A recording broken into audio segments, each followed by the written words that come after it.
खंडमंडलाकारं व्याप्तं येन चराचरं तत्पदं दर्शितं येन तस्मै श्री गुरुवे नमः।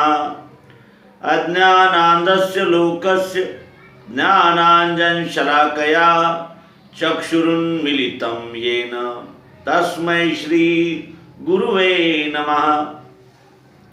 श्री सद्गुरु को सादर वंदन दंडवत करते हुए, जब हम कहते हैं कि भारत में जन्म होना बहुत भाग्य की बातें हैं, तब कुछ लोग ये कहते हैं कि भाई देश तो सभी के सरीके ही होते हैं, सभी देशों में सभी कुछ होता है, फिर आपका देश महान कैसे है?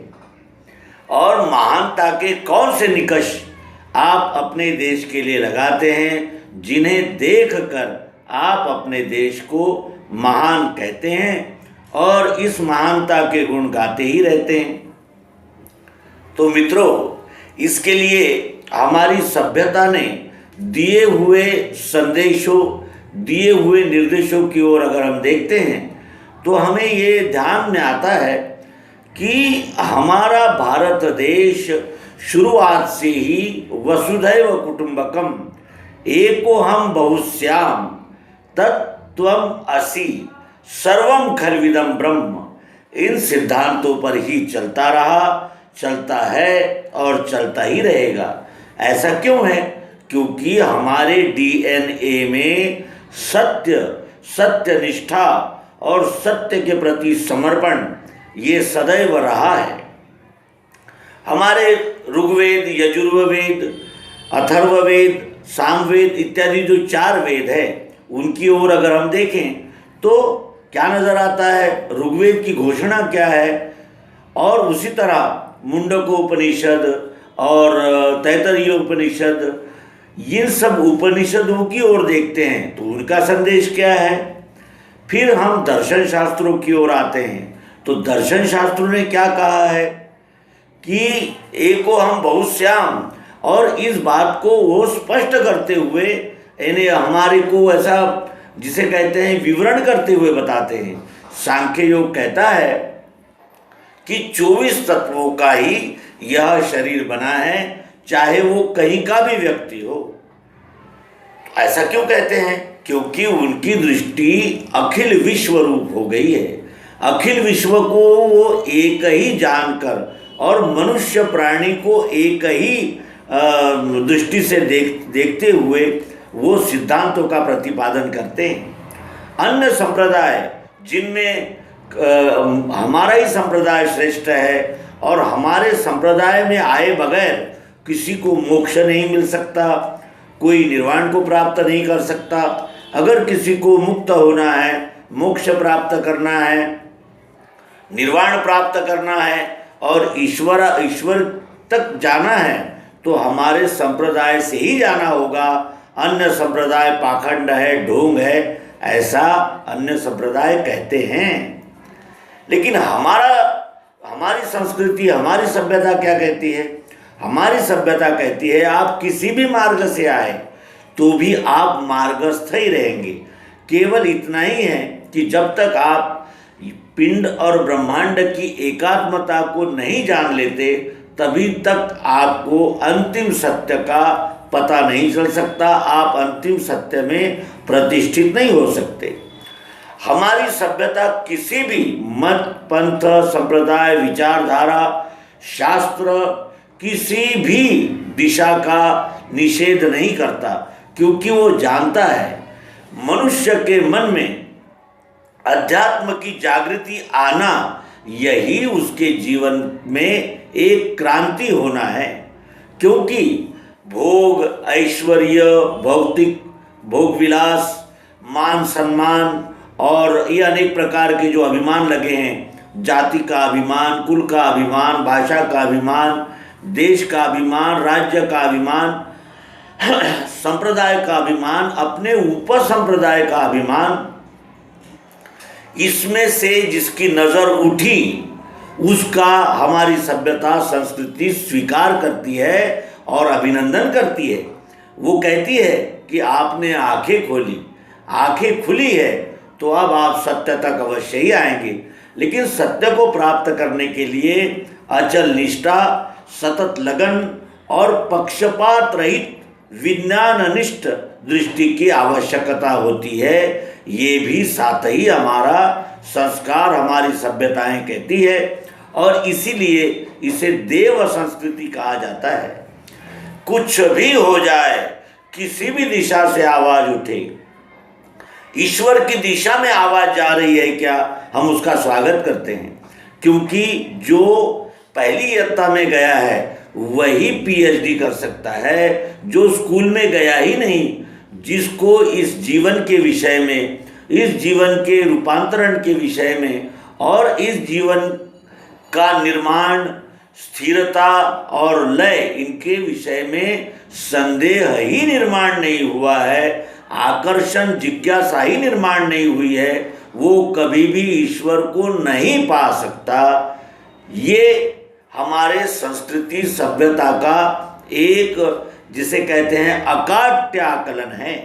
और इस दृष्टि से अगर हम विश्व की ओर देखते हैं तो हमें ध्यान में आता है कि अन्य सभी मत पंथ संप्रदाय ये अपने अपने विचारों के ही बंदी हो गए हैं।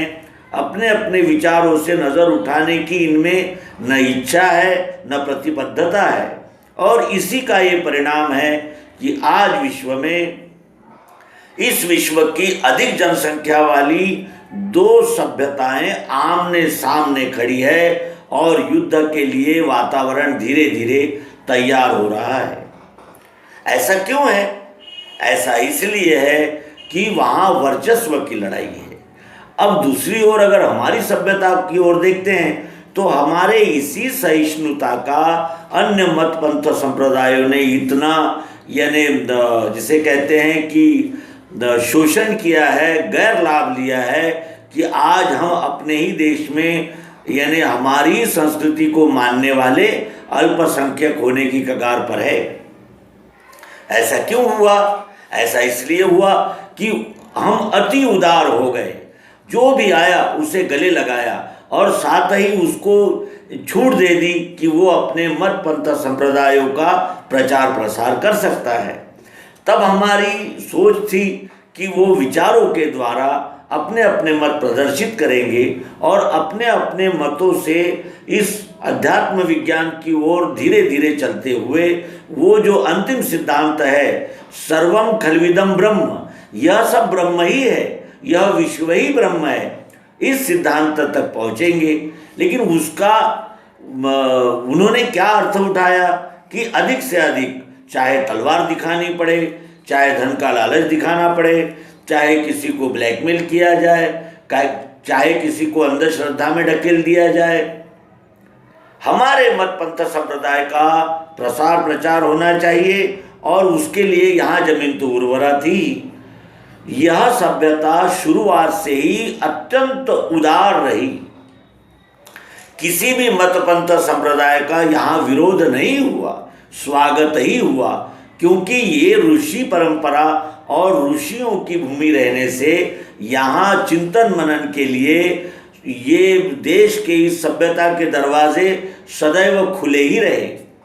लेकिन अन्य लोगों ने अपनी रीतियाँ, अपनी नीतियाँ और अपने परंपरा, अपने विचार यहाँ के नागरिकों को अनेक छल कपट बेईमानी की पद्धति से उनका धर्मांतरण किया, और वो धर्मांतरण करके उनको अपने संप्रदाय में शामिल किया।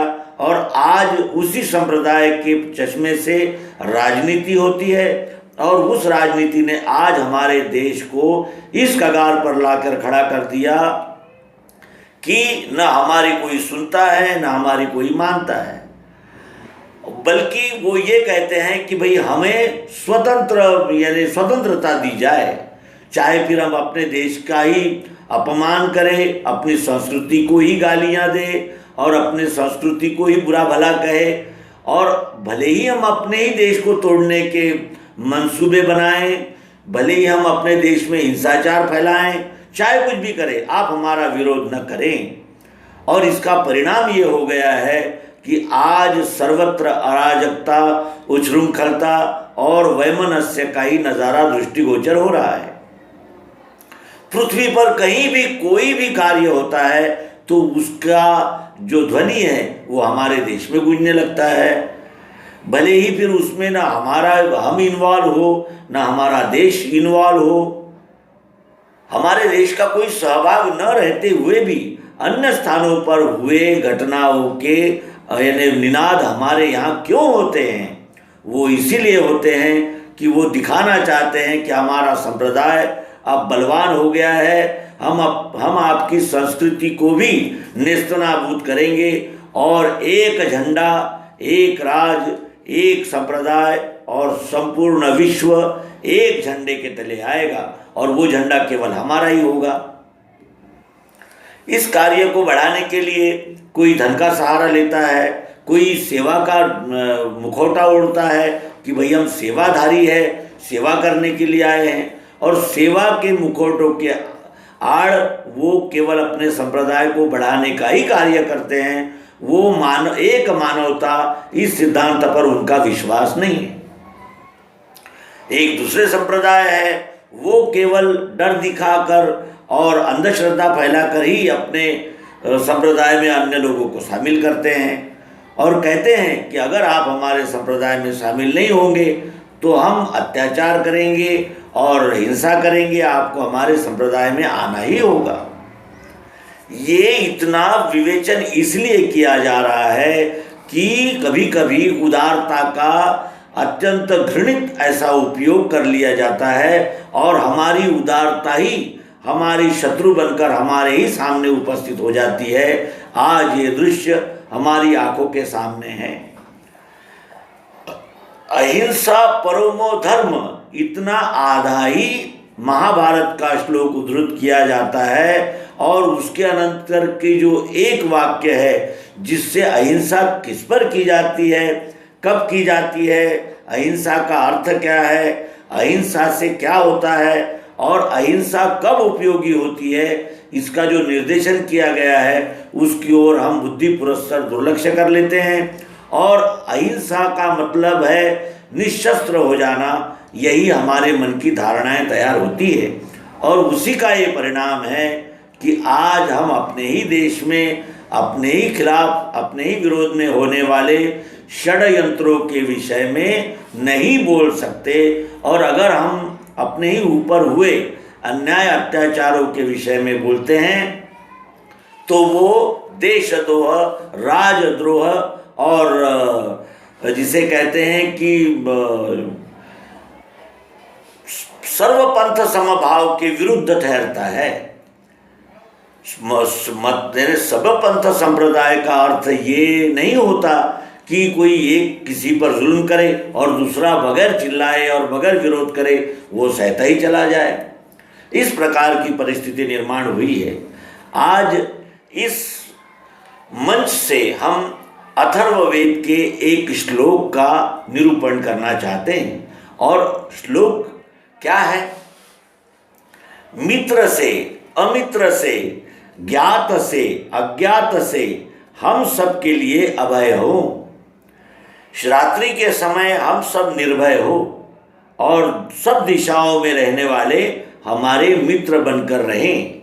यह अथर्ववेद के श्लोक का भावार्थ इस प्रकार है। देखिए, मित्र से अमित्र से, जिनसे हमारी मित्रता है और जिनसे हमारी मित्रता भी नहीं है, यानी जिनसे शत्रुता भी है, उनसे, ज्ञात से और अज्ञात से, जिन्हें हम जानते हैं उनसे और जिन्हें हम जानते ही नहीं हैं उनसे भी हम सब के लिए अभय हो। यानी हमारा शत्रु, मित्र, ज्ञात, अज्ञात किसी के भी मन में हमारे बारे में भय न हो। हम सब के अभय का कारण बने। इसका अर्थ क्या है? इसका अर्थ है कि हम ऐसे कृत्य न करें जिससे हमारे विषय में दूसरे के मन में भय निर्माण हो, भय की जागृति हो। अर्थात हम प्रेम से रहे और ये विश्व ही परमात्मा है ऐसा जानकर इस विश्व के साथ बर्ताव करें। रात्रि के समय हम सब निर्भय हो। रात्रि के समय हम सब निर्भय हो, इसका क्या तात्पर्य हो सकता है? रात्रि के समय निर्भय होने का अर्थ क्या है? रात्रि के समय निर्भय होने का अर्थ है कि हम छल कपट बेईमानी झूठ मक्कारी के जाल में न किसी को उलझाए न स्वयं उलझे। रात्रि का अर्थ होता है अज्ञान। किसी को अज्ञान अंधविश्वास में फंसा कर भी हम किसी के भय का कारण न बने। अचानक किसी को यानी धर्म विरोधी संप्रदाय विरोधी कहकर हमला कर देना, लाखों लोगों की लाशें बिछा देना, लाखों जगह विस्फोट करा देना और उसका समर्थन करना कि भाई हमारी मान्यता श्रेष्ठ है और हम जो मानते हैं वही सच्चा ईश्वर है, अन्य सब झूठ है, पाखंड है और इसको कुचलना चाहिए, अन्य लोगों को कुचलना चाहिए। इस मत के भी कुछ लोग हैं, लेकिन हमारी सभ्यता क्या कहती है? रात्रि के समय हम सब निर्भय हो, यानी धोखे से भी हम किसी के भय का कारण न बने, यानी हमारे साथ हमारे विषय में सभी लोग निर्भय रहे। इसका अर्थ क्या है? मनुष्य निर्भय कब होता है? जब किसी से उसको डर नहीं होता, यानी कोई उसके आकांक्षाओं, अपेक्षाओं, सुखों के और उसके मान्यताओं के, परंपराओं के, उसकी उपासना पद्धतियों के, उसके विश्वास के विरोधी न हो, तब कोई अभय होता है। फिर कहते हैं सब दिशाओं में रहने वाले हमारे मित्र बनकर रहें। हमारा बर्ताव कैसा हो कि सब दिशाओं में रहने वाले, सभी दिशाओं में 8 दिशाएं मुख्य है, पूर्व पश्चिम उत्तर दक्षिण और 4 उपदिशाएं हैं, नैऋत्य वायव्य आदि। तो इन 8 दिशाओं में रहने वाले सभी हमसे निर्भय हो और हमारे मित्र बनकर रहे। ये अथर्ववेद की सूक्ति यहाँ प्रस्तुत की है। मित्रों, आपसे भी अनुरोध है कि सर्वम खल्विदम ब्रह्म वसुधैव कुटुंबकम की देशना देने वाली संस्कृति का हम भी आदर और पालन करेंगे। धन्यवाद। नर्मदे।